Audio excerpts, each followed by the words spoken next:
বাঙালি খানায় সবাইকে স্বাগত জানাই। ফুলকপি তো আপনারা অনেকভাবে বানিয়েছেন, একবার আমার মতন করে সহজ পদ্ধতিতে বানিয়ে নিন। খুব সহজে আপনিও শিখে নিতে পারবেন। ফুলকপির কষা রান্না করতে খুব বেশি উপকরণের প্রয়োজন নেই। সম্পূর্ণ ঘরোয়া উপকরণ দিয়ে আপনি এটা খুব সহজে তৈরি করে নিতে পারবেন।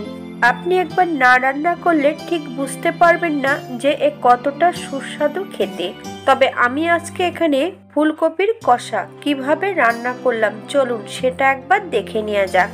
আজকে আমি রান্না করব ফুলকপি। মিডিয়াম সাইজের একটা ফুলকপি ছোট ছোট টুকরো করে কেটে নিতে হবে। তারপর বেশ গরম জলে একটু ভাপিয়ে নিয়েছি 3 থেকে 4 মিনিটের মতো। হাফ সেদ্ধ করা ফুলকপি থেকে বেশ ভালো করে জলটা ঝরিয়ে নিতে হবে। একটা কড়াইতে বেশ কিছুটা সর্ষের তেল অ্যাড করেছি। ফোড়নে রেখেছি দারচিনি, এলাচ, লং। একটু হলুদ গুঁড়ো লাগিয়ে সম্পূর্ণ ফুলকপিগুলো ভেজে নিতে হবে। ফুলকপি ভাজার সময় কখনোই নুন অ্যাড করবেন না, তাহলে ফুলকপির থেকে নিজস্ব জলটা বেরিয়ে গেলে ফুলকপি ভাজা হবে না, সম্পূর্ণ ফুলকপিগুলো সেদ্ধ হয়ে যাবে। মিডিয়াম আছে 5 থেকে 7 মিনিটের মতন ফুলকপিগুলো ভেজে নিতে হবে। ফুলকপিগুলো ভাজা হতে থাক। আমি এই পর্যায়ে বেশ কিছুটা গোটা মশলা বেটে নেব।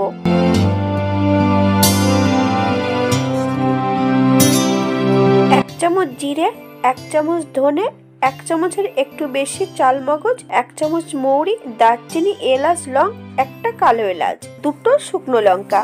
মিক্সারে প্রথমে একটু ঘুরিয়ে নেব।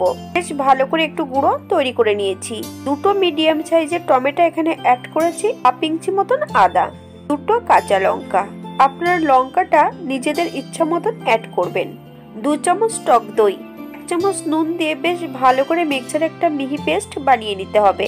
আপনারা নুনের পরিবর্তে জলটা দিয়েও মিহি পেস্টটা তৈরি করে নিতে পারেন। আমি এই মশলাটা তৈরি করার জন্য কোনো জল অ্যাড করব না। টক দই এবং টমেটোর জলেই একটা মিহি পেস্ট তৈরি হয়ে যাবে। ফুলকপিগুলো ভাজা হয়ে গেছে। এই পর্যায়ে আমি ওই মশলাটা অ্যাড করব। মিডিয়াম আঁচে 2 থেকে 3 মিনিটের মতন বেশ মশলার সঙ্গে ফুলকপি দিয়ে ভালো করে কষিয়ে নিতে হবে। এই পর্যায়ে আমি 4 টুকরো আলু অ্যাড করেছি। আপনারা যদি পছন্দ করেন তাহলে অ্যাড করতে পারেন।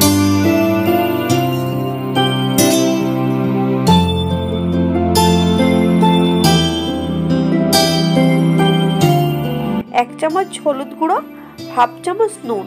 আপনার নুনটা স্বাদ অনুসারে অ্যাড করবেন।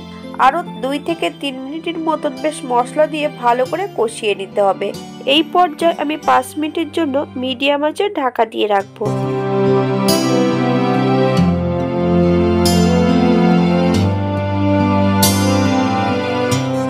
বেশ হালকা হাতে আর একটু নেড়ে নিতে হবে ঢাকা খুলে। মশলা থেকে যতক্ষণ তেল না ছাড়বে ততক্ষণ এমন ভাবে কষিয়ে নিতে হবে।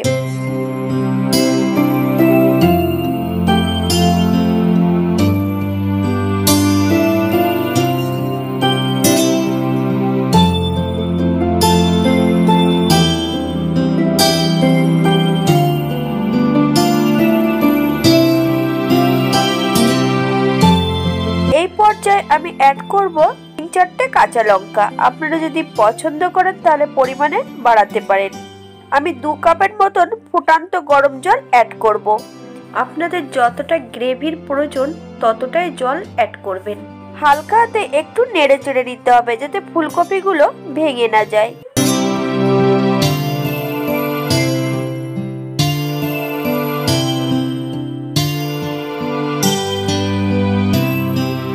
7 থেকে 8 মিনিটের জন্য আমি ঢাকা দিয়ে দেব। ফুলকপি আলুটা একটু সেদ্ধ হয়ে যায় যাতে।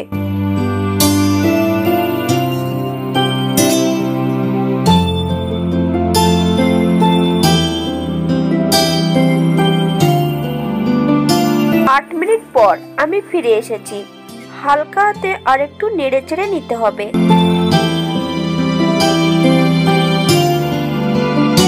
এই পর্যায়ে অ্যাড করব সামান্য একটু চিনি।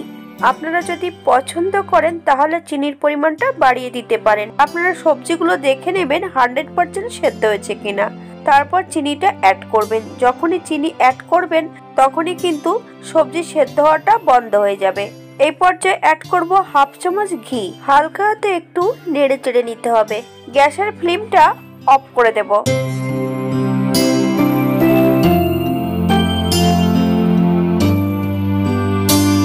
আপনারা যদি গরম মশলা গুঁড়ো পছন্দ করেন তাহলে অ্যাড করতে পারেন। 5 মিনিটের জন্য আমি স্ট্যান্ডিং টাইম দেব, তারপর সার্ভ করব। এটা দেখতে যেমন ভারী সুন্দর হয়েছে, গরম ভাতে, রুটি, পরোটা সবকিছুর সঙ্গে অসম্ভব ভালো লাগবে। আপনারা বাড়িতে একই পদ্ধতিতে একবার বানিয়ে নিন। আমি এই রান্নাটি করেছি সম্পূর্ণ নিরামিষ। আপনারা যে কোনো একদিন নিরামিষের দিন এটা রান্না করতেই পারেন। এই রান্নাটিতে আমি চালমগজ অ্যাড করেছিলাম। আপনারা চালমগজের পরিবর্তে পোস্তটাও অ্যাড করতে পারেন, অথবা কাজু বাদাম বাটাও অ্যাড করতে পারেন।